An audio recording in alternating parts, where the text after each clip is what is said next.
And Prince Andrew? Okay, let's start. 1986, 29-year-old nurse Sherry Rasmussen was found by her husband lying dead on the living room floor. Her face was Wait, is there fucking TOS in this chat? I know I asked, but...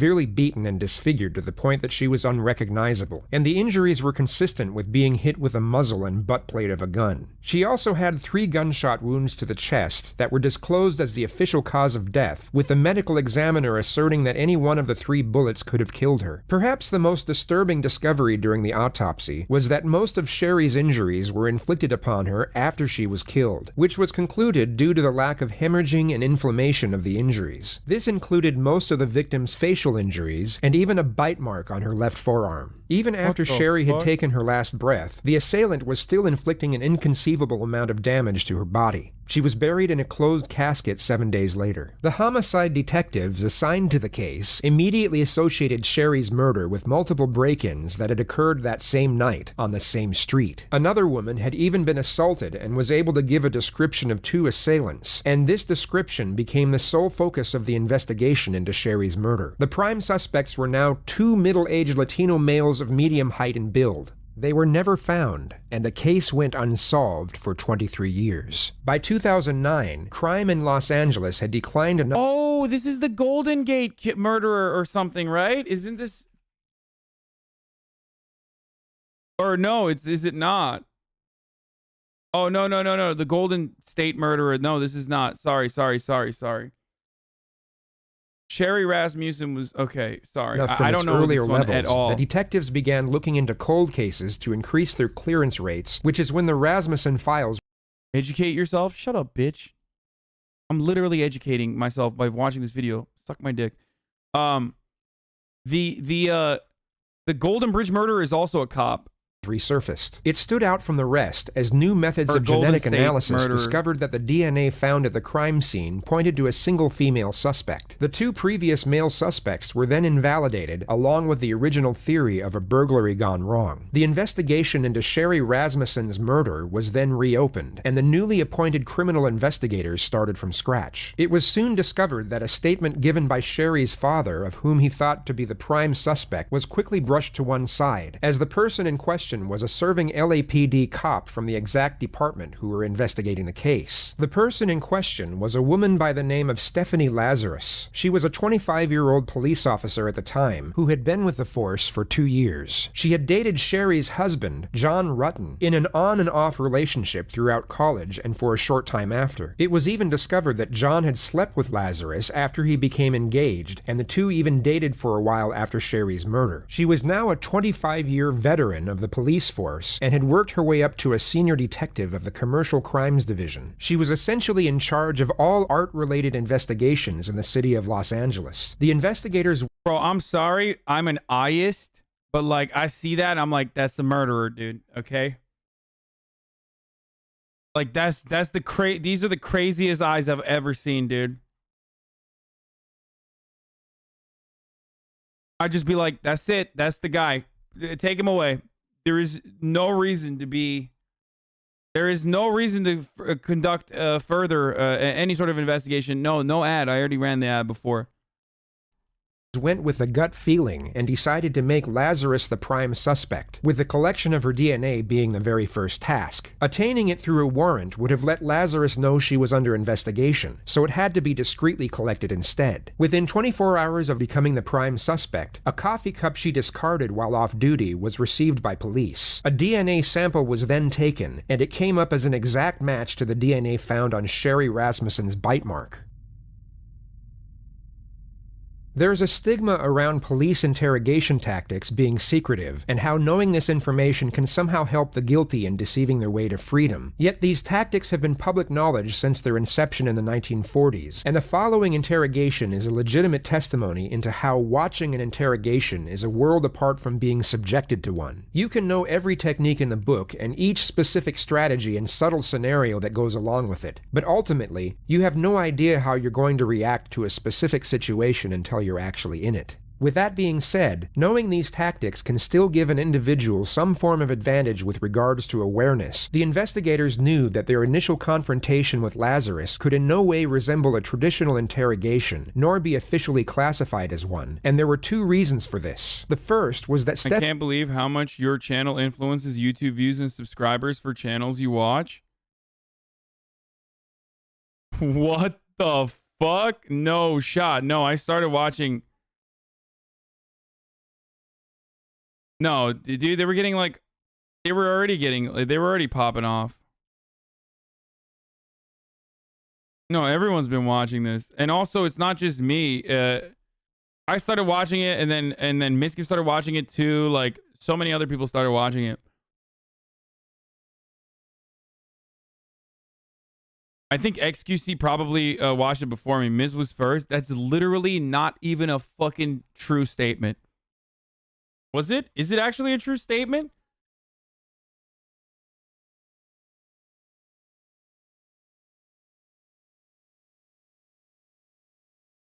I know other React streamers have definitely watched it. It's great content.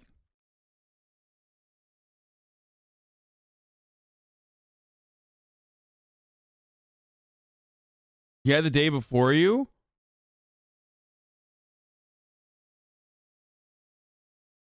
There's no shot. He was like, people kept coming in here to be like, Miskiff is literally watching the same video that you're watching right now.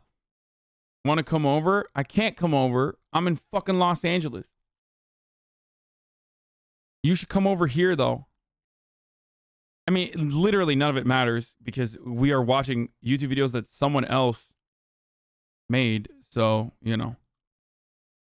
Stephanie would be wise to the fact that her best option would be to request legal counsel right away and end the procedure immediately. The second was that Stephanie was not about to be read her Miranda rights before being asked questions related to the investigation. A defense team could easily make anything she divulges inadmissible in court. Yet this was classed as a simple discussion between two parties, and the footage that was captured on a hidden camera was able to be submitted as evidence under surveillance footage rather than interrogation footage. The detectives created a ruse, inviting Stephanie to come in and advise them on a case involving stolen art. Knowing they were dealing with one of their own, they rehearsed and prepared for the interview more than anything they had done before. Their plan of attack was to keep the conversation... Wait, what did he say? Yo, it's me, Austin. Yo, it's me, Austin. I have more viewers than you right now. Hasan, hello from the top of Just Chatting. Says the dude who runs 10 minutes of ads every 5 seconds. Bro, you're stealing my content. I don't do politics. Get out of my lane. What the fuck? He said he messaged you on stream. He DM'd me on Twitch. Or Twitch, on Twitter. Conversation as casual as possible for as long as possible, and carefully waited for the key moments to initiate the confrontation. Stephanie, I don't know if you know my partner. Hey, great. Hi. Stuart, nice to Yeah, meet see you. you guys. How's it going? Good. Just milling around. Well, have a seat. I don't want to talk about this in the squadron because I don't know who people are listening. That's true. And if we go to my side, everybody's always wondering what everybody else is sure, no doing. problem. Okay. The first thing the detectives do is set up a compatible tone with the suspect. She has just stepped foot inside an interrogation room, and the detectives negate the negative implications of such an environment through a friendly disposition. Consultative meetings, such as seeking advice over an art theft, can take place anywhere, and the last place detectives would choose to spend more time in would be an interrogation room. The reason they give the suspect for meeting in such an unusual location is to not spread rumors or innuendo. Yet the real reason is that all firearms have to be checked in before entering the area, and they needed the suspect to give up her gun without alerting suspicion. But like we're talking about being busy and stuff, we've been assigned a case that we've been looking at. Okay. It's a new case, and reviewing the case, there's some notes to see as far as your name being mentioned. Okay. Do you know John Rutan? Try and imagine for one moment that you savagely murdered a love rival in a jealous rage. Over 2 decades had passed since the act. Then all of a sudden, you're brought to an interrogation room. Very strange, very suspicious that like cop murderers, like cops who are murderers, like not on the job, but cops who are murderers off the job, never, you know, it takes a while for them to get caught. So interesting. I don't know what it is. I don't, kind of odd, right? I mean, maybe she just forgot to put the badge on that day, I guess. So and sat directly opposite two senior investigators What who is bring it- up the name what of the is it man you committed about that? first-degree homicide for. John Bruton. John Rutten? Rutten. The investigators already knew how to say John Rutten's name correctly. The mispronunciation was a simple strategy to see how the suspect would react. Setting aside the element of the murder, John Rutten was the second longest relationship in Stephanie's life, and a psychiatrist later stated that this pause was 4 times as long as it should have been. She was already being deceptive by acting as if she hadn't thought about that name for so long, giving reason for her prolonged reflection, when in reality, the name John Rutten was engraved in her memory, and even when slightly mispronounced, it would have most likely taken milliseconds for her to realize exactly who the detectives were referring to. Right. Oh, yeah, I went to school with him. You did? Yeah. How long did you know him? Gosh, I went to school in, let's see, went to UCLA in 1978 I started, and, you know, met him at school at the dorms. She says she met him in the dorms, yet left out the fact that they had dated for 4 But they fucked. years and went on numerous holidays together. Even though she wasn't asked directly, a truthful subject would most often volunteer this information without having to be pressed for it. Were you guys friends, close friends? Yeah, we're very close friends. Yeah? I mean, what's this all about? Well, it's regarding, it's a case we're working on. It involves John, and in there, some of the statements we reviewed, you know, there's notes and stuff that he knew you and stuff. Oh, yeah, I mean, we good friends, lived in the dorms for, I lived in the dorms for 2 years. You guys lived in the same dorm? Yeah. Or, okay. Yeah, Dykstra. Okay. Were you guys just friends or anything else, or? Yeah, we were good friends. Yeah. Was there ever any relationship or? Bro, she keeps fucking slapping the table, dude. Okay? It's a wrap. See, this is called slapping the table method. Okay? When you do that, you got. Anything that developed between you guys? Yeah, I mean, we dated, you know, I mean, Miskiv, take notes. These are good jokes that you can fucking add to your commentary to spice it up when you watch the same video later. what's this all about? Well, it's relating to his wife.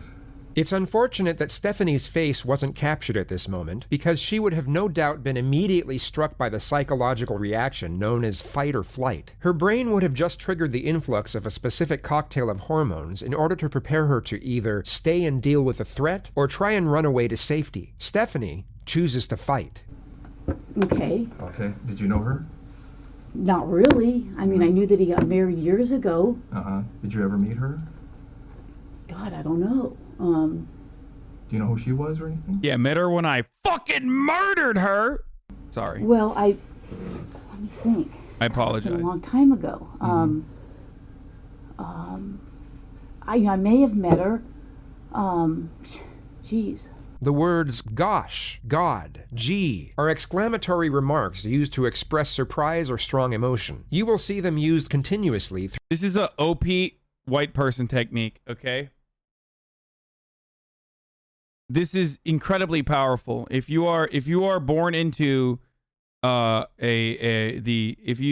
you know we all get randomized spawn points, but if your spawn point is like white, this is a very valuable tool that you can use to always you know, penetrate people's defenses. Like when you say gosh, you're like automatically people assume like, oh, there's no shot this is a murderer. Gosh, golly, gee, darn it. Exactly. So good. Throughout this interrogation, which is the suspect trying to insinuate a vague memory due to a lack of contemplation on the subject matter. She's trying to emit the impression that she would have had no reason to give any further thought to John, or anything related to John, since they stopped seeing each other over 2 decades ago.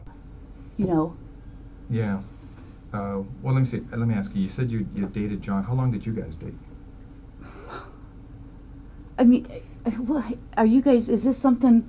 As we know, Stephanie is a cop and has been for 25 years. She will be wise to the fact that acting oblivious to the unusual development of the situation will be a glaring red flag in the eyes of the investigators. It's been shown time and again on this channel. Guilty suspects will often try and act naive to a blatant confrontation as a means to avoiding it altogether, whereas truthful subjects will address the confrontation and either refute it, or if it's subtle, want immediate clarification and transparency as to what was being insinuated. I mean, you said I was going to interview somebody about art and how Well, you guys are. Here's I mean, Stephanie, here's the situation. It's basically, we knew that this when we saw this in this chrono that maybe there was some relationship there. That's what the chrono seemed to indicate. The detective now subtly avoids the question altogether, but instead offers a deceptively reassuring response to the suspect. He makes a very sharp switch from the investigative subject matter to the previous topic of workplace rumors. He brings her focus back to the false perception of them being on her side. Stephanie had just asked what was going on, and now he essentially replies with, "We are your friends. We're doing you a favor." And we didn't want to come up to you at your desk and ask those kinds of questions or do. Bro, when you can see the white of her eyes like that, dude, it's over. Just slap the handcuffs. This is a 10-minute video, dude. Anything. You know how up there people can see what's going on if you go into an interview room or people are in there getting that's supplies. okay. So we wanted to. It's like, I didn't do the murder. Golly gee. How could I have done the murder? Afford you some privacy, some confidentiality to talk about this, because we thought it might be, something, you're married to someone else, obviously, and so forth, and that you may not want to, talk about these things in that setting where someone, we don't want the rumor mill or gossip or any of that kind of stuff. God damn, this is actually pretty good. So we did this just as a means to try and speak to you in just a confidential place where where your business isn't out there for other people in your division to know about. Whether it be shock or the total reluctance to accept the situation at hand, Stephanie warily accepts the reassuring response without further inquiry into her initial challenge. She instead falls back into her agenda of having a foggy memory with regard to the incriminating contents. God, that's been a million years ago. I mean, what year is it now? 2009? I mean, I graduated in 82. 82, yeah. We dated. I dated other guys. I'm sure he dated other girls. Well, let me ask you, roughly how long would you say you guys dated? Oh, jeez. I couldn't even say. I mean, Notice how she now goes on to over-explain things that don't require an explanation, and weren't even inquired about. It's a clear-cut indication of hyperarousal and a derivative of TMT, also known as terror management theory. The suspect will go off on unrelated tangents as means for gaining momentary relief. Going into detail about trivial things affords her a brief escape from the terrifying reality eventuating before her. This is a very common occurrence in interrogations where the suspect is facing serious charges, and psychiatrists believe it to be a subconscious coping mechanism. I started school there in 78. I started UCLA in 1978. I graduated in 82. I don't even remember what year he graduated, if it was a year or two before me. I think he was a little bit older than I was.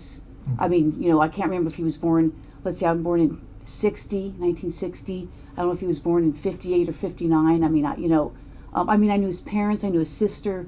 His brother went to Northridge. His sister spent the night at my house before. Obviously, I spent the night at his house before. He probably spent the night at my house before. Well, correct me if I'm wrong, because from what you're telling me is you guys dated while you were in college together, right? Yeah, and probably after college. I can't... Bro, she is leaking, dude. She is a leaky faucet right now. These detectives are pretty fucking good. Like, she went from no, I don't know him, to like, yeah, we fucking dated. I know his entire family. Like, I'm the biggest fan of him. I know him and his family real well, dude. Real well. Jeez, they didn't do anything? That's not true. They fucking lured her in with they literally lured her in, dude. It was actually good. I think when I met my husband in... What state is this in? Take one guess. It's not Florida, and it's not Arizona, okay? There you go. That's all you need to know. These are California cops. Scott, California detectives. Let's see. I was teaching DARE, because I met Scott when I was teaching DARE up in Oregon. But we had long stopped, dating before that. So you haven't talked to him for a long time? Oh, I think I haven't talked to him in a long time. I couldn't even tell you when the last time I talked to him. I met Scott, I'm thinking in 92 maybe, April of 92. It was Scott being your husband. Yeah, I'm trying to think. I was teaching DARE. Let's see, what year is this? We'll be married. I got married in 1996. I think I met Scott in 92. Prior to that, I couldn't tell you how long I had talked to John prior to that. But since you met your husband, Scott, you hadn't talked to him? I mean, he may have called me once or twice before we got married. Right. You know, geez, I moved to Simi in 1994 because I lost my house in the earthquake. Oh, really? Quite honestly, I probably keep in contact with a few people from the dorms. We all lived on the 10th floor. Oh, jeez, shucks. And there's about 3 or 4 people I keep in contact with. There's probably like 6 or 8 of us that were all really close. Mm-hmm. And who are those people? Oh, geez. Diana Basta. The people I still keep. I haven't been in contact with her in a long time. Mm-hmm. I mean, what's this all about? I mean. Well, let me ask you. The suspect challenges the detectives for the second time, and once again the question is avoided, but this time in a more confrontational manner, as the topic is maintained with no reassurance afforded. The detectives are ramping up the pressure in a very subtle yet highly effective manner. What ended the relationship between you and John? You know, it was kind of a weird relationship. I mean, we dated. I can't say that he was my boyfriend. I don't know that he would consider me his girlfriend. We dated, we did things. I played sports in college, he played basketball, his brother played basketball. We just, it just didn't work out. I mean, I don't know what to tell you. It was like, I went out with other guys, saw other guys, I went on lots of vacations, And once you guys split, were you guys still friends, or kind of... He's like, I fucked a lot, dude. I was just like, just a sea of dicks and myself. I was hooking up left and right, dude. I was finding all the... Just please, anything to just make you believe that I did not murder this person, okay? Please. Is it friendly, not friendly? No, I don't think it was not friendly. I mean, we were friendly. I know that we went to Hawaii at one point. Yeah, I mean, And you were saying that... it's 2009 now. Had you ever met his wife? I may have. Do you remember her name or anything, or... Her facial expressions are so exaggerated that it reminds me of a fucking TikTok video, like a Bella Porch video. The bounce to the beat, bounce to the beat, bounce, bounce, bounce, bounce, bounce to the beat. Like, look at this. Look. Friendly. I mean, we were.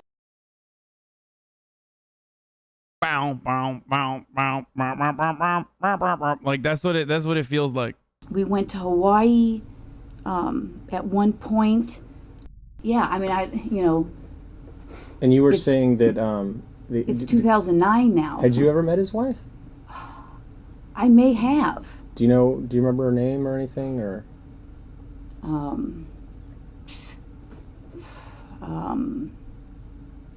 Or what she did for a living, or she... So, as a cop, her not calling for a lawyer at this point is, like, pretty fucking... I mean, I guess, like, she feels secure because she is a cop, so she's, like, around other cops, so she just never thought she would get caught. But also, it's pretty good on behalf of the other cops who, like, made her feel so safe that she's just like, yeah, like, what's going on? Am I a suspect here? That's not the worst of that TikTok boomer. I don't fucking know, man. It's not like the words matter, dude. We all watched it because we thought Bella Porch was hot. There's something captivating about that video. I don't know what it was. She worked or anything about her? The suspect was just asked 3 consecutive questions relating to the victim. She was supposedly in a reflective state during all 3 of the questions, yet her facial expression completely changed for the 3rd one. This is because she was pretending to be in a state of reflection for the first 2 questions, as she already knew the answers, whereas for the 3rd question, she actually was in a state of reflection and was genuinely searching her memory for the correct response. Had you ever met his wife? I may have. Do you remember her name or anything, or?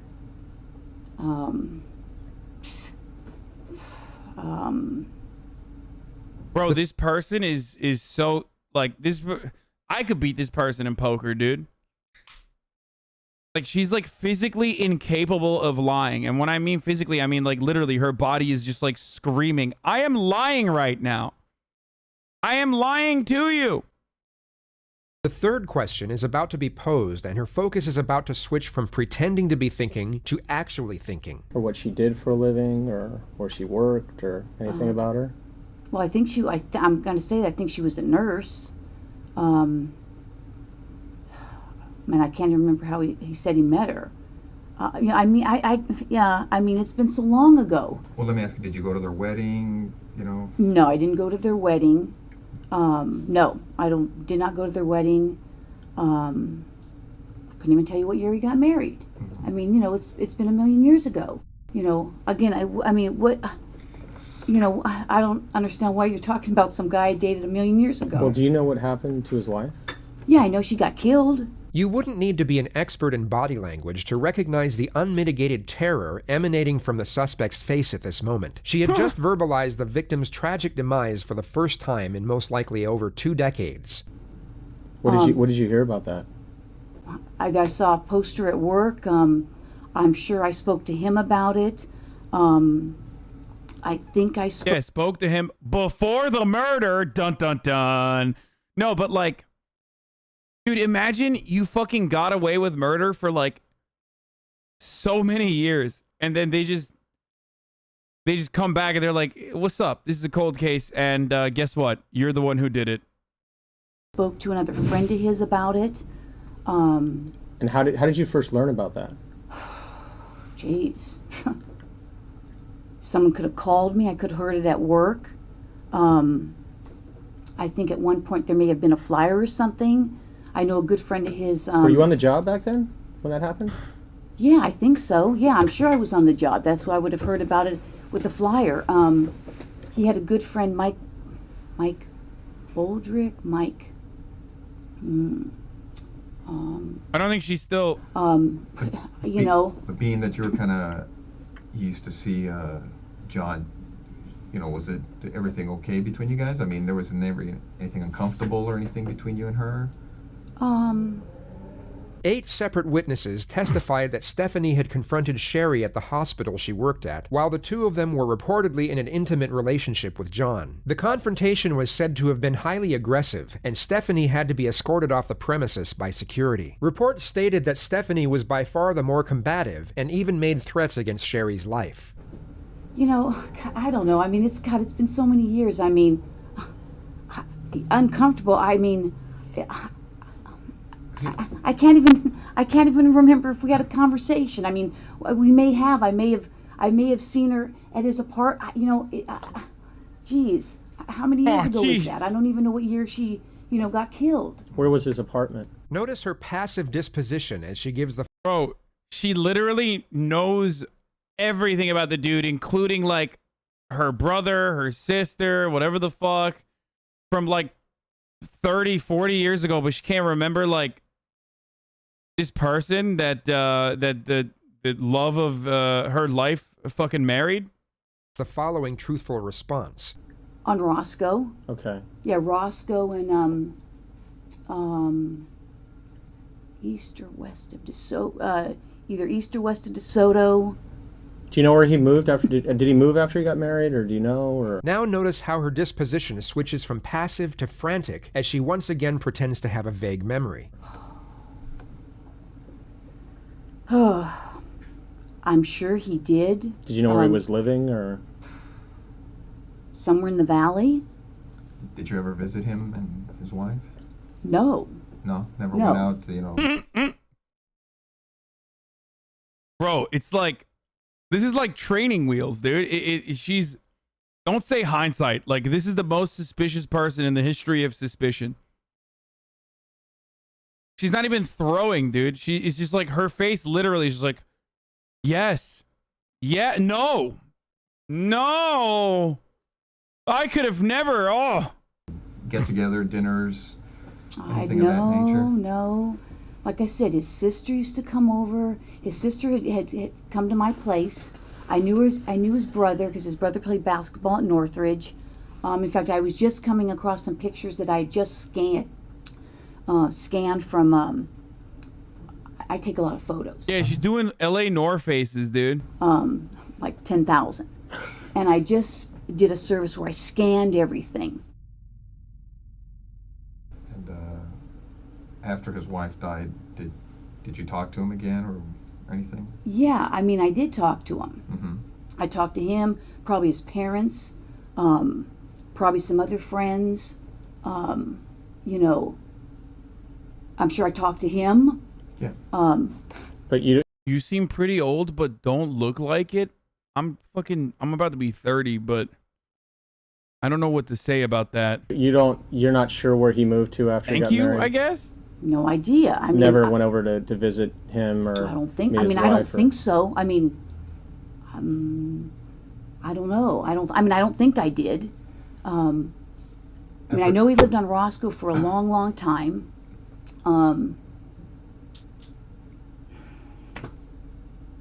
After John's wife died, you said you may have been talking to him. Did your relationship start up again? I would say no. Bro, she leaked everything in 15 minutes, by the way. Like, some of these other murderers, like, they're like a wall that you need to breach. You know what I mean? Like, they don't give you nothing for, like, days on end. And, like, you have to wear them down and shit. She's basically, like, 15 minutes. She's like, yeah, I didn't know him. Proceeds to tell everything about the dude. And, like, immediately explain, like, her incredibly close relationship with not just this dude, whose wife was murdered 25 years ago, but also the entire family. Again, can you give me a year? I mean, this is like 2009. She died in 1986? Yeah, I think it was 86. 1986. Okay. Like I said, I'm faintly remembering that I went to Hawaii with my friend Greg. Greg and I got certified for scuba diving. And I'm thinking that John met us there, meaning Greg and I. After he... Dude, people that get on tangents like this, I feel like it's such a leak, too. It's such a... Because it's kind of like, you don't want to describe the events, the gruesome events, so you're, like, having a hard time faintly remembering a lot of shit. And then, boom, all of a sudden, you, like, literally remember every minute detail about your scuba diving experience. Like, it's pretty obvious that, like, you're just trying to move the conversation away from that. But it's also kind of a silly thing to do because, like, what? You think the cop is going to be like, oh, wow, that's sick. Like, you went scuba diving in Hawaii? Like, tell me more about that. I love scuba diving. Like, in a moment of desperation, like, the mind is so wonderful. Like, what are you thinking in that moment? Like, do you literally think that the cop is going to be like, oh, that's fucking sick. Like, tell me more. After he got married or whatever, were you dating anybody in particular? Like, and that was what year? 1986, you said? I think he got married in around 85, 86, something like that. Were you seeing anyone seriously, or? God, I couldn't say. Geez, I'm trying to think. I mean, you know, I dated a fireman. Randy may have dated a gal that Mike was dating, and then Randy broke up with that gal.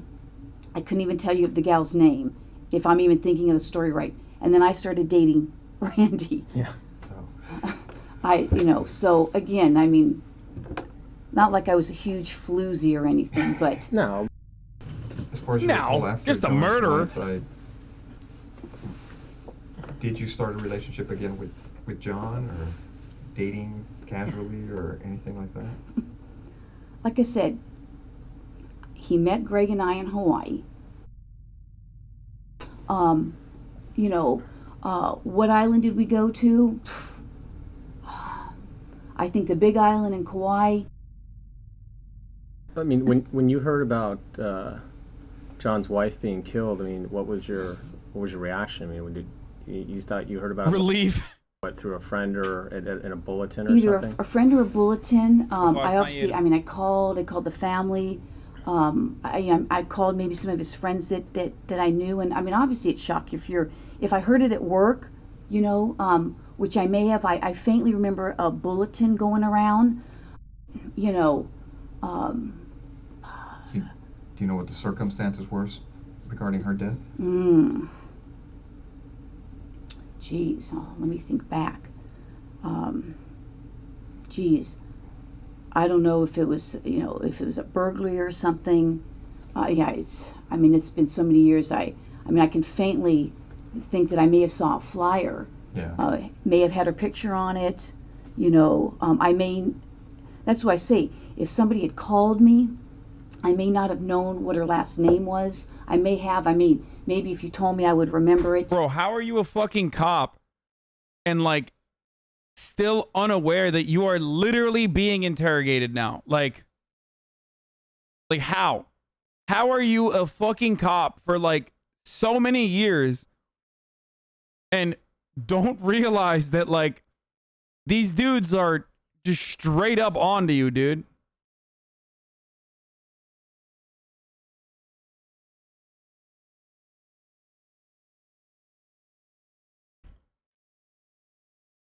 She wasn't read her rights. I'm pretty sure she's just banking off that only fact.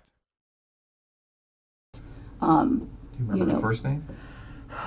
Shelley, Sherry, I don't know, something maybe, you know, like I said, it's been so many years, and from all the years, as far as you can remember, do you remember ever talking to her? Just well, I said earlier, you know, I mean, I may have, and now I'm thinking I may have gone to her and say, hey, you know what, is he dating you? He's bothering me, and so I'm thinking that we had a conversation about that, one or two maybe.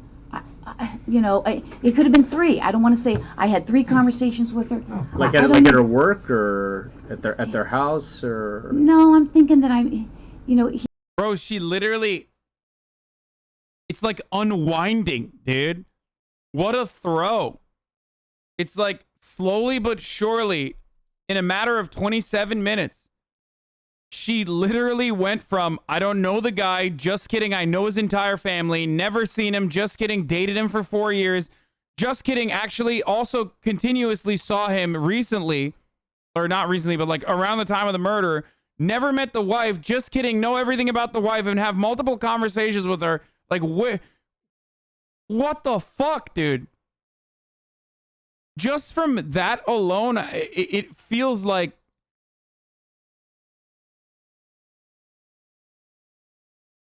it almost feels like she wants to admit it. He obviously must have told me where she worked.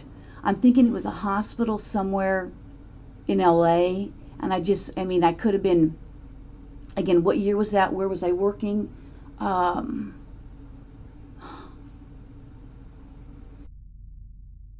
92 or 93. There was a big earthquake. No, when was the big earthquake? April of 92. Tangent about natural disasters. There. Oh, what is that face? What is she doing? Bro, she's doing the strangest things with her face. What is that? I think I stopped teaching Dare sometime in 92. When you said, like, hey, you know, he's calling me, he needs to knock it off or what have you, I mean, was that civil? Was there, I mean, no, there was not. I don't think there was anything. If the conversation lasted a few minutes, I can't even remember. And what is it like, you know, we went out to lunch or anything. Right, but there was no, like, arguments or fights I or don't think it didn't so. get heated or anything like Not that I recall, no. I mean, I would think that would stand out, I would think. Now, again, If I saw that face, I'd be like, arrest her right now. I'd just be like, all right, it's time. Put the handcuffs, boys. That's it. She did the biting, dude. She literally did the same biting technique that she used on her, like, sex partner's wife. She literally fucking bit the air. Like, I can't even do it. I don't know how the fuck she did that. Yes, the face should be illegal. that's not standing out in my mind. You know. So you didn't have any problems with her then? You didn't have any issues with her. No, I mean. But let me ask you. It seems like you didn't have any issue. Now, did she have an issue with you as far as because now you're telling her, hey, you know, tell them to stop calling. Now, you know, she's like, hey, you know, you figure she'd be threatened by you. You know, I don't know. I mean. From what you remember, as far as when you talked to her, maybe you didn't take it as serious, but maybe, you know, did she? Maybe she was bugged. I mean, like, was she throwing things at me or something, or? Well, no, just you know. As far as you're trying to explain, like, hey, have them stop calling me. You know, stop playing games. You know, I tell you, if the conversation, I couldn't even tell you how long the conversation. If you said, did it last a half an hour? Did it last 3 minutes? Did it last 20 minutes? I can't even remember. It's been so long ago. So you would have gone, if it was en route to work, you more than likely you would have gone to her work and had this discussion with her? I mean, that's sounding familiar.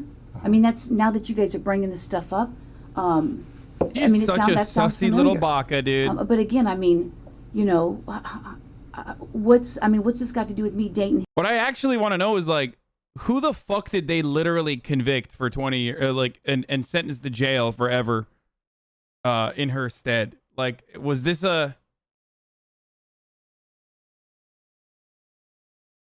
Like, who? No one? I think it was a cold case. Because, like, didn't they think that there was a sequence of break-ins with, like, 2 random Latino dudes or something? Him and, you know, her getting killed. I mean, I don't... Chad acting like they don't do this all the time, by the way. What the fuck? Like, I know we're watching, like, a bit of a propaganda, but I just want to let you know that, like, you know, if they had caught those 2 Latino dudes, you bet your fucking ass that they would have been pinned on this crime.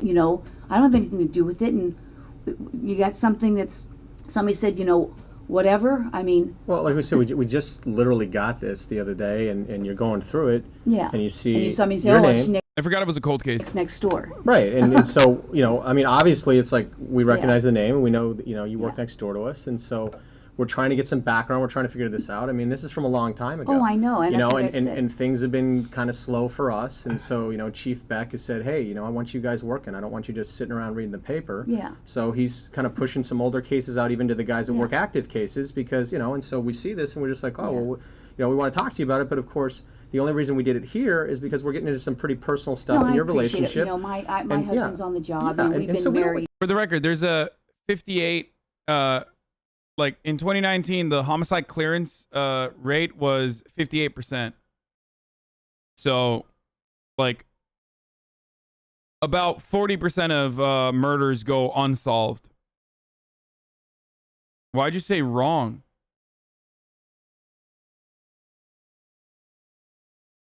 What?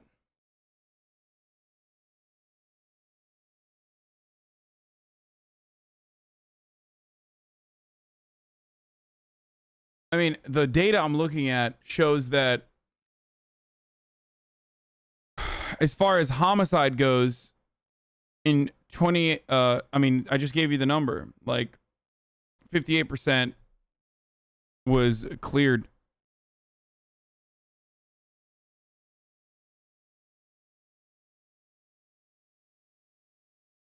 Acknowledge how she acts like Trump. Yeah, her face does, like, resemble Donald Trump's mannerisms a lot.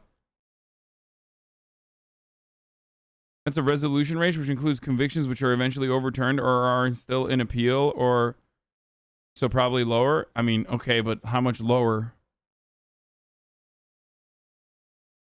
There are obviously false. I mean, there are obviously false convictions too. On top of that,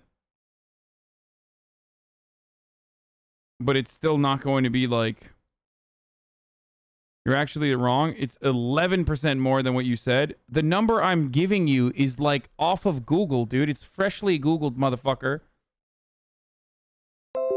Okay? I gave you a specific year too, so you're like, you can't say I'm fucking wrong. Like, projectcoldcase.org, cold case homicide stats. Like what the fuck do you want from me? I gave you homicide clearance rates in the United States in 2019, and the dude was like, "You're fucking wrong, dude." Oh, he's trolling because 11% more is 69%. No, because some stats also show that 62% of murders and 33% of rapes go solved. You know, we don't want to take the risk. We don't want to take the risk when one of those interview rooms, and even when the door closed, someone's going to get supplies and sees on a monitor or hears or whatever. No, I appreciate it. I mean, I appreciate it. Like I said, that's where people go when there's orals. You know, when they're doing orals, guys will go in there and try and watch. And what are the answers to the questions? I didn't know that. Yeah, so we just want to afford you the most privacy and confidentiality we could. No, I appreciate it. Like I said, I mean, this goes way back, and I mean, it was very sad. You know, obviously. I was like, come on, why didn't you fucking wear your badge when you did the murder, dog? Like, you know how easy it is? You know how easy it would have been for us to just be like, yeah, this was on purpose and you're fine. Why didn't you just wear a fucking why don't you wear the badge? Come on, dude. I haven't, you know, when we were in college, some of us would go down to his house in San Diego. I went down to his house with him. Mansplaining is an interrogation technique? 93. Let me get back to as far as when you said that John was calling you to see you, and during that time you felt that he was either seeing her, was he engaged or married? Did you know? Couldn't say. You don't remember? You know, I don't know. Well, let's see. My husband. But during that time that you were seeing John, you know, was he acting kind of squirrely or kind of sneaking around when he'd hook up with you or anything like that, to make you think, hey, yeah, this guy. He probably was. I mean. Well, after he hooked up with Sherry, do you know where they were living? No, you asked me that already. And I said, well, obviously they were living in Van Nuys division. Yeah. I may have known. I mean, you know. Thanks for reading my comment. I showed my mom. Aw. Aw. That's cute as fuck, dude. Well, again, you know, did he ever give me the address? Maybe. You know, I don't remember. I mean, I don't know. Because the only reason I'm asking you again is because as we've been talking, I know some stuff has come to you because you're like, oh, it seems like you're shaking. You know. So. I don't think I've ever gone there. That's what I'm saying. I don't want to say, no, I've never gone there, and then you say, oh, I was at a party. Because I don't, you know, I don't think so. Yeah. Like I said, we've got these friends, we have parties. Because I know you went to talk to her at the hospital regarding this issue with John, to, you know, kind of like, hey, you know, what's going to happen here with this thing.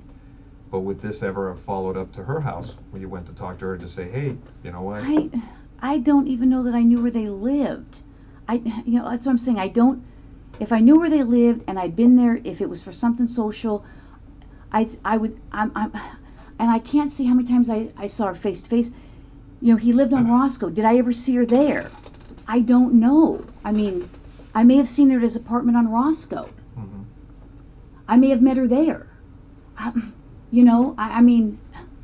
But you didn't have any issues with her, right? Bro, when you got like total recollection of like a scuba diving trip that you had from hella long ago, but you can't remember where or how you met a person that was fucking inevitably murdered, who was married to the dude that you dated and know the entire family of and never fucking lost contact with, like, come on, dude. That's crazy.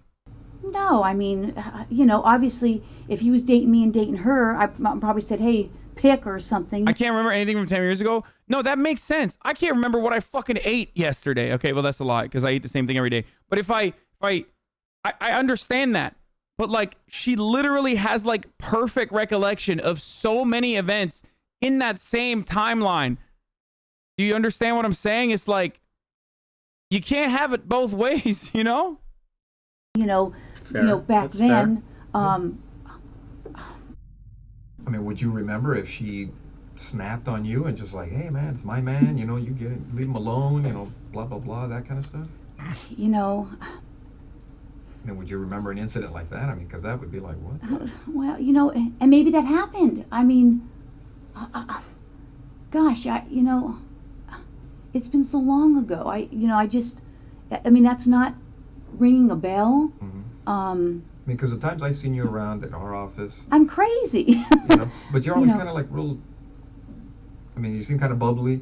Oh, you know, people think I'm really hyper, but I can get upset, you know, and then I forget 5 seconds later. You know how guys razz you and you go, you know. Handcuffs. This is the 4th time that I would have slapped the handcuffs on her. Oh my God, this is turning me into more of a cop, dude. Every video I watch, I become more of a cop. I mean, I've done that in the office, you know, but it's like, and then I'm, you know, I mean, people water think, under the bridge. Yeah, I mean, it's like people think I'm crazy, and then they think I'm crazy at home, and I'm, you know, I'm a hyper person at work. You know, I enjoy my job. I get excited. I enjoy the job. I've always enjoyed the job. Okay. And then the guys that lived across from me, Jim Jaskell and Roy Sakaboo, something like that. Well, one of the concerns I had is looking at some of the notes is some of Sherry's friends said that you and her were having a problem because bro, she's doing the I'm not neurotypical, dude. She's like, I'm hyper. I got attention deficit hyperactive disorder. Like, I couldn't have done the murder. I got ADHD. She was ahead of the game, bro. She was literally ahead of the game, dude. Of the John situation. Well, number one, I don't know who her friends are. Because again, I don't recall if he did tell me where he met her. I don't know even who these friends are.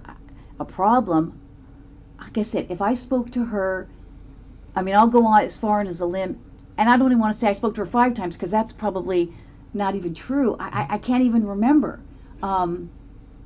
Again, did I meet him at her place when he lived on Roscoe for, I think, quite a while, but I couldn't tell you how long he lived on Roscoe. And the only reason I remember the place now is because it's like a huge dope place now, where they, you know, it may have been back then, but you know, maybe we didn't know back then. I could have met her there. I could have, you know. You know, I don't even know that I met any of their friends.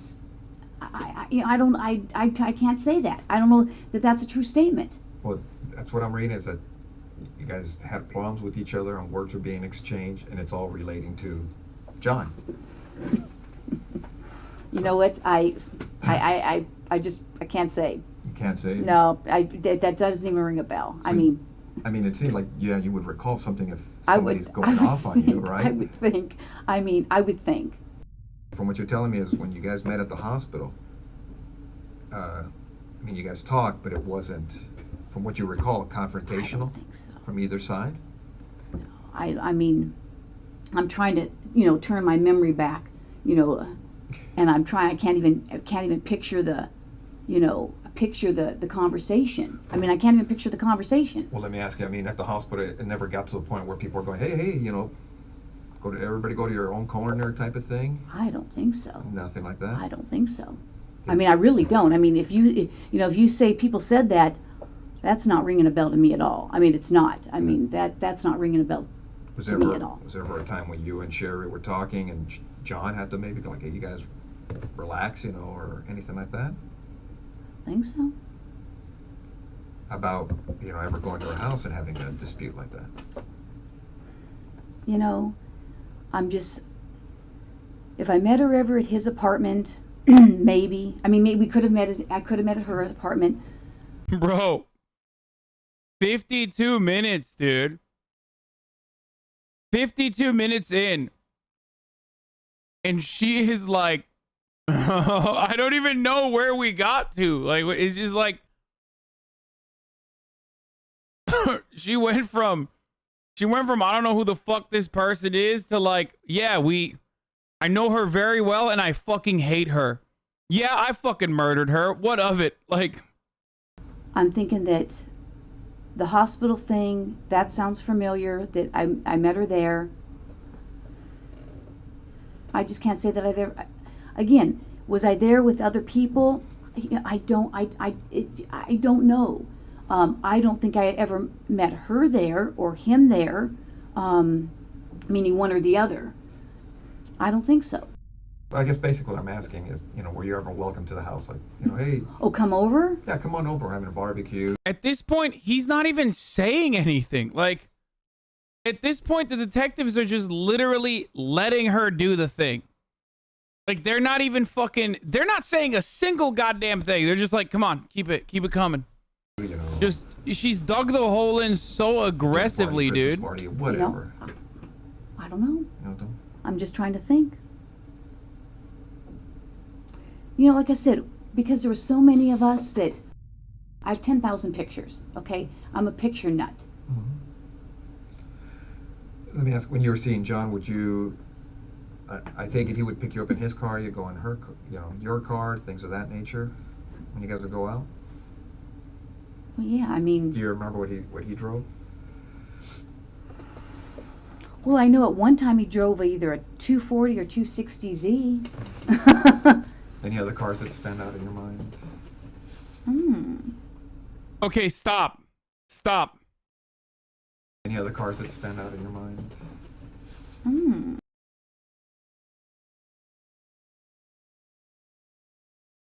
Dude, that's so strange, dude. I don't want to like be, I don't want to be like ableist or whatever, but like, I don't know what she's doing. Is she like, is that a tick or?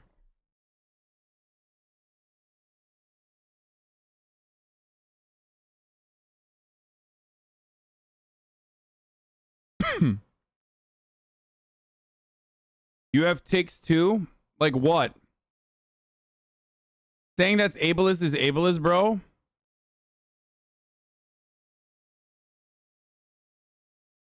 I'm pretty sure that's Robin Williams. Now I want to know what this... You do this all the time? You just never noticed? Oh my god, stop. That's so fucked up. Why would you say some shit like that? That teeth sucking thing you do? It's not a tick. I just have fucking shit.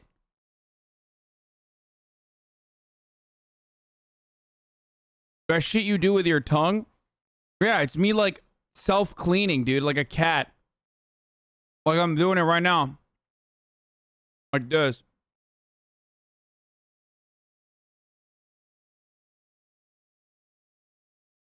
Nail biting? That's true. I don't know if it's a tick or not, but...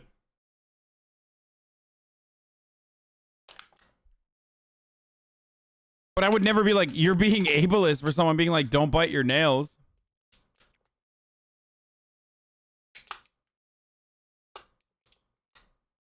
What else?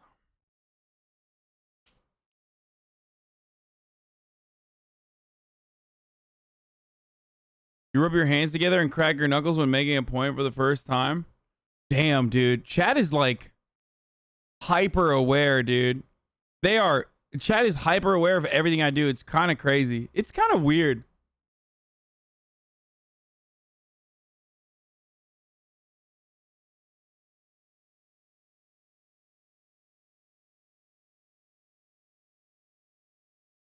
You actually don't do anything weird like this? I mean, none of the things that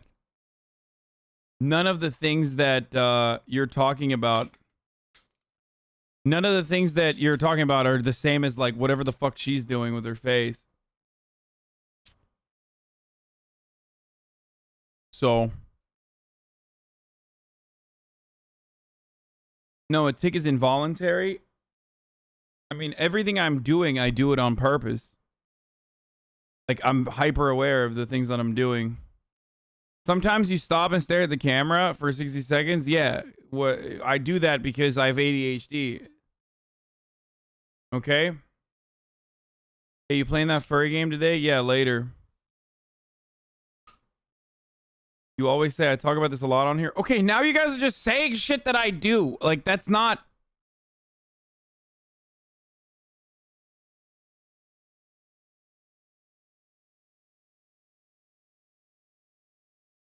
You have a tick where you drop a 60-second ad break every hour? Yeah, I do. And that's the time for it. Okay, there you go. I can't even get you guys when you're all like, gear up, get the tomatoes ready. Okay, so yeah, it's a fucking ad break. Okay, yeah, release. You do this thing where you're a great streamer. Aw, thank you.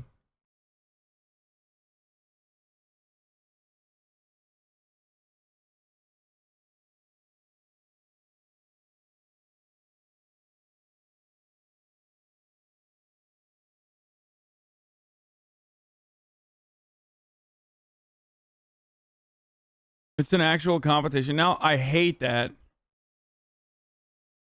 Top of the hour, every hour. I have an involuntary tick to describe to you that there's a 60-second ad break. And if you'd like to no longer see those ads, you want to support the stream, you can subscribe for $5, or you can do it for free with a Twitch Prime. Or you can use a ad block or a VPN. Here's the ad break now. I take it he would pick you up in his car, you go in her, your car, things of that nature, when you guys would go out? Well, yeah, I mean... Do you remember what he drove? Well, I know at one time he drove either a 240 or 260Z. Sorry, I wanted to see her... I don't know how long he drove that 240 or 260Z for. And the only reason I say that is because I think I may have a picture of it with him in it. What kind of car did you have back then? Let's see. What year? Or are you like one of those young cops that like, oh, I got a paycheck and bought a new car? Oh, no. I've only had like a few cars in my whole life. So what'd you have when you came on the job? Okay, well, my first car was a 68 Chevelle. Well, like I said, as we were looking at the case, and we had read the notes as far as from Sherry's friend saying you guys had problems or words, and they got heated. And the reason we're asking you is they had mentioned that an incident at her work had occurred, and they've also told us that an incident at her house occurred. You know what? And this is at her house during the period of time that they're married. That's just not sounding familiar at all. I mean, you know what? That's just not sound. Again, if someone says that I was at her house and I had an incident with her, that just doesn't sound. Was John there? Did John say this happened? And other people were there. I don't recall. I mean, it just doesn't sound, familiar. And this is an incident where you showed up. You weren't supposed to show up, and things got heated. At his house? Yeah. That just doesn't sound familiar. I mean, Nothing. No. It's not sounding familiar.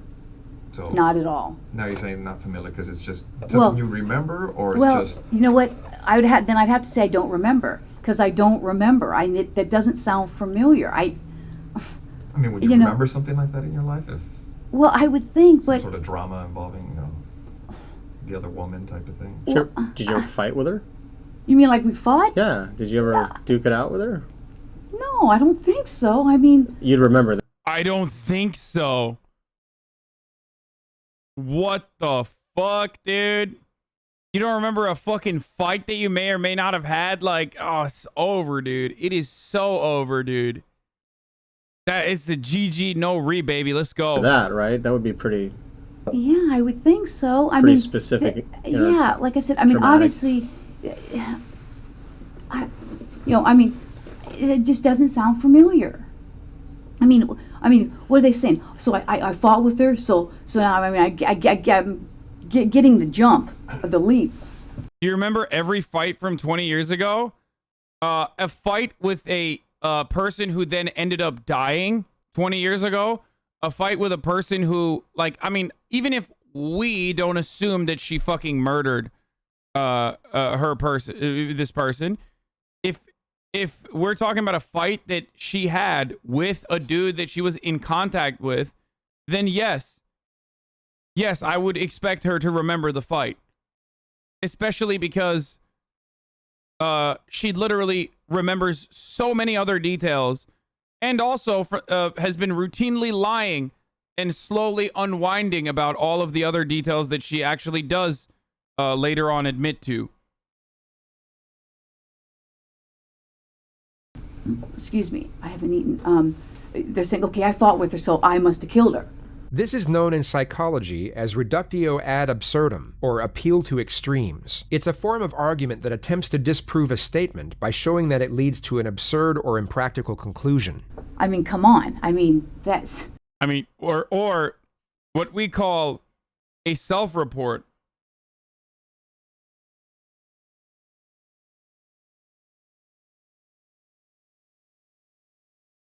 That's what we call it. A fucking self-report. I mean, she literally just said it. She said, lock her up. This is the 5th time I'm saying that she should be handcuffed. Slap the cuffs on her. I don't even know who these people are. I can't even say I met any of these people. I mean, it's insane.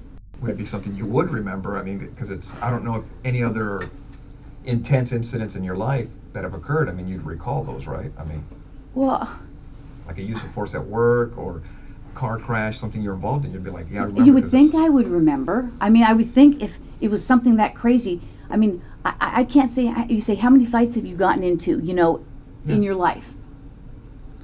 I mean, a few at work. Well, fights at work are kind of different because we've all had uses of force or whatever. But well, I mean, I haven't even had even a lot of those. I mean, right, but if you're actually, I mean, I played... Like if Dan and I got mad at each other and we threw blows in the squad room, I mean, 20 years later, I would remember it. I mean, I would think I would remember it, but unique. that's what I'm saying. That's not sounding familiar to me at all. I'm looking at the notes, and these people are kind of... I mean, they're pointing the finger at you. Well, and I mean, that's not ringing a bell to me, so, I don't know, it's... I mean, she is a cop. Technically, she could be whooping ass all the time. You know what I'm saying? Like, she could constantly be getting into fucking fights and shit, I don't know what to tell you. I mean, that just sounds crazy to me. Yeah, so you, offhand, you don't recall ever going into her house and having words and physically, No. attacking her attacking you? No. Nothing like that? No, I mean, that's... No. Nothing? No. No. Not at all. Okay. Well, on some of the... on this case, this occurred in '86, right? Detectives processed the scene, things of that nature. They did fingerprints and all that stuff. You know the standard stuff. I mean, you've been doing this longer than I have. Well, I don't know about that. I got 26 years on, going on 26. 19, so. But, as they processed everything, they did the best they could at that time, and they looked at a lot of people and different things in this case. And you're right. I mean, if you guys are claiming that I'm a suspect, then, I got a problem with, with that. Okay. Okay? So, if you're doing this as an interrogation, you're saying, hey, I'm a suspect. Well, now I got a problem with, now you're accusing me of this? Oh, you do have a problem, yes. 1 hour and 5 minutes, boys. It took her an hour and 5 minutes of literally spilling the motherfucking tea, dude. God damn, dude. It is like... Did they ever find a single stolen piece of art in the state of California during her fucking tenure as an art detective? Because, god damn, there is no shot. Like,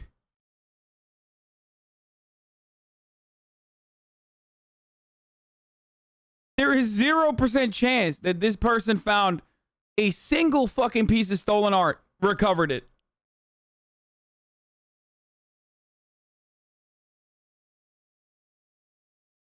Doesn't seem very bright. Checks out that she's a cop. There's no such thing as an art detective? No, what do you mean there's no such thing as an art detective? She literally she was a detective who worked on stolen art. Like, what the fuck? What are you talking about? Thanks, Mom. Ooh. Great, thank you. Thank you, Mom. Got my mom to make the chicken this time. Well, I mean, it's the chicken that I prepared and stuff, but I've been getting her to at least cook it up. So appreciate Mom. But also at the same time, you know, appreciate that I'm not, I don't want to even walk away from this. Is that what you're saying? We're trying to figure out what happened, Stephanie. Well, I'm just saying, do I need to get a lawyer if you're accusing me of this? You know. You don't have to. I mean, you're I'm just, here of your own free will. I mean, no. I know, but I mean, you're not under arrest. You can walk out. You can leave whenever you like. Well, but, I'm trying to give you some background of how I knew him, and now you're telling me that somebody's saying that we had this. Bro, she mad that she got, dude. This big old fight, and I don't even know what you're talking about, and I don't want to, get in trouble for something that I didn't even do, or you're saying I did something. Okay. Yeah, we understand. I mean, how would you guys like it if the tables were turned on you? I understand. No. No, that's what we're telling you. I mean, you're free to go whenever you want. If this makes you uncomfortable and you want to, now you're starting to make me uncomfortable. The thing is, I mean, detectives did what they could at that time on the crime scene. Okay, and the burglary thing you're talking about, that is an angle that they looked at. But now we're looking at everything else on the case. Because nobody was ever arrested on the case. I don't know that or not. Okay. I don't know that or not. Now, what we'd like to do is, obviously you know about all the DNA stuff and things of the nature that, gets done on cases nowadays. If we asked you for a DNA swab, would you be willing to give us one? Maybe. Oh, what the fuck do you mean? It's over. Because now because now I'm thinking I probably need to talk to a lawyer. Okay. I mean, because I know how this stuff works. Okay, don't get me wrong. You're right. I have been doing this a long time. Yeah. And I wish I had been recording this because now it sounds like there's you're selling these people saying I'm fighting with her, and now it sounds like you're trying to I've been doing this. Okay. Now I understand why they actually filmed this, and it doesn't matter because it's negligible. You can't use this in court. I don't think you can use any of this in court. But it doesn't even matter because they have enough, even without the testimony. Oh, they did? Wait, what the fuck? You can use that in court? I thought they said in the beginning that you can't use it in court.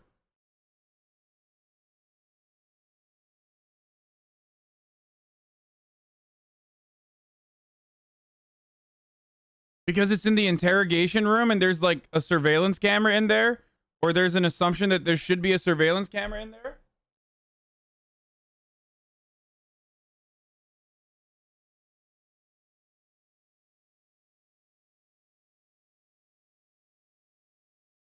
That's fucked up.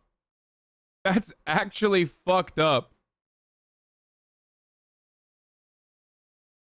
Damn, her fucking lawyers were dog shit, dude. Anyway, the point I was going to make is it doesn't even matter because DNA is what inevitably got her, I think. And also, the reason why this is a cold case that they like resurfaced because there was like new technology available to just like go through with the DNA. And also, when they have her DNA, there's enough evidence to request her DNA. Because there's enough evidence to request her DNA because like she's what do you call it? She like already had other testimony from like other witnesses and shit about her relationship. Like there's a motive there. It's a long time. Yeah, we know. Okay, and now it almost sounds like you're trying to pin something on me. No, now I got that sense. I'm not running an ad. I already ran an ad. These cases, and you know it as well as I do. Our job is to identify and eliminate suspects. I can't believe this. So if we ask you to the point to give us a DNA sample, a buccal swab, so we can identify or eliminate you, would you be willing to do that? Maybe. Because I know this. Well, that's where we're at too. I mean, because right now from looking at the evidence, it's, you know, it's possible we may have some DNA at the location. That's great. And we're going to do what we can to try to put this thing together. And your name's in the book. These people are pointing at you for whatever reason. I don't know why.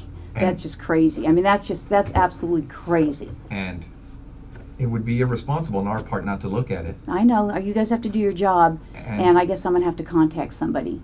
So. That's fair. I mean, because I know how this stuff works. I mean, I just can't believe it. I mean, we understand that. I mean, I know how this stuff works. I just can't believe I got fucking duped, despite knowing how this stuff works. If we were in your position, I mean, we would feel the same way. I just can't even believe it.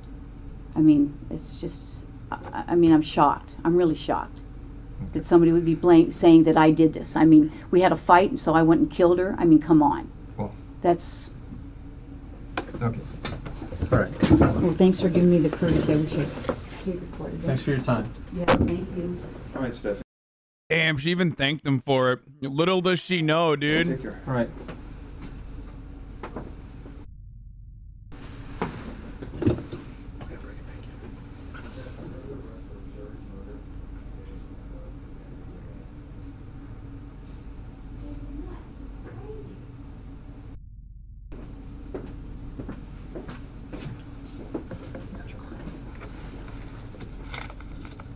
This is absolutely crazy.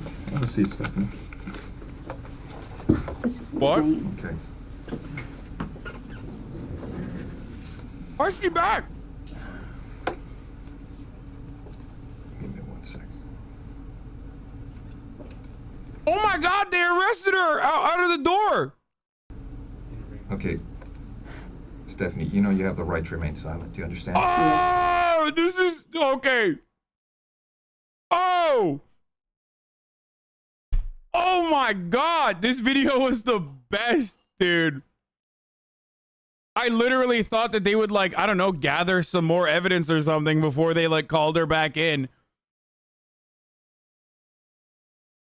Yo, that's fucking crazy. They said you're free to go. Psych. What the fuck?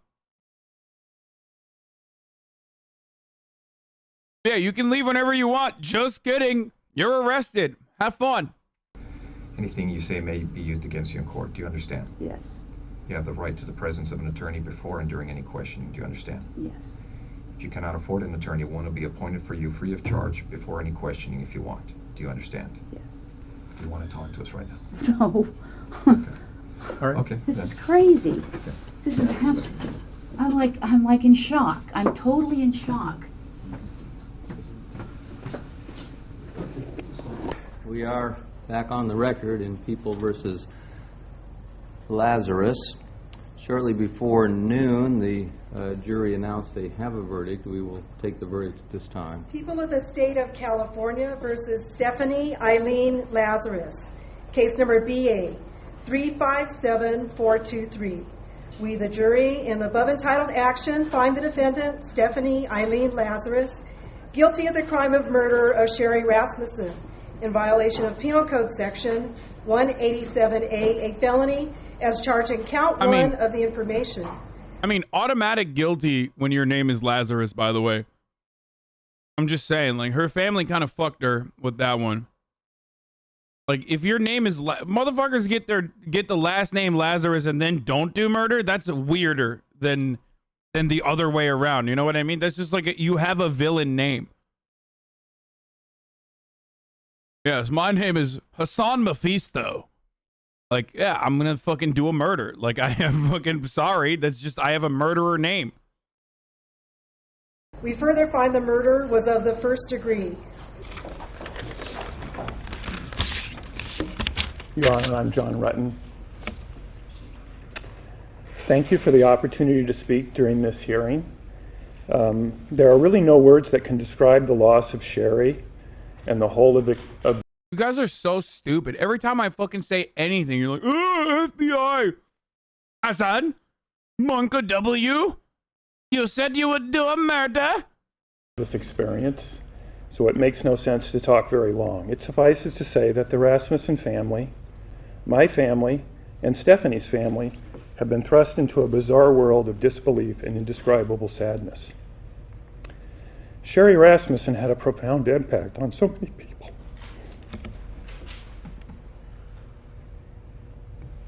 And I was proud that she agreed to be my wife. It was impossible not to notice Sherry when she entered a room. Wait, is this guy kind of guilty too, or like, wait, didn't he fucking have sex with her after this? To me, her physical presence was startling. I can clearly remember the first moment I laid eyes on her. Sherry Rasmussen was a physical presence, and my heart still races when I look at pictures of her. But Sherry was extraordinary, more for who she was than the way she looked. Oh my God, that's so much worse. Wait, he cheated on his wife with her. She fucking murdered his wife. He didn't know this entire time, and then literally went back to dating her. Her wife's a murderer. That's crazy, dude. Is that what happened? Like, after this fucking psycho murdered her, his wife, she fucking dated him. I wonder if he actually didn't know. It seems kind of... She was a hard worker. You never fear fucked someone, question marks at chatter. That's called rape, chatter. It's called having sex under, you know, the threat of violence. Just letting you know. That's not a thing. Fear fuck is not a thing. It's called rape. A consummate professional, a leader, a diplomat, forgiving, tough, and a kid at heart. Cherry's loss, the way she died, and the trial 25 years after her death has had a profound impact on many, many others. The effects are broad and span a generation, creating pain for those whose lives should have never been touched by this tragic event. Again, words are feeble tools for describing these impacts, but there are so many moments and so very many tears. And the fact that Sherry's death occurred because she met and married me brings me to my knees. Stephanie Lazarus was sentenced to 27 years to life for the murder of Sherry Rasmussen. She is currently being held inside the maximum security unit of the Central California Women's Facility. Any other cars that stand out in your mind? Ah!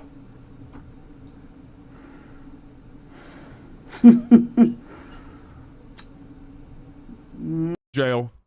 Oh! Fuck this.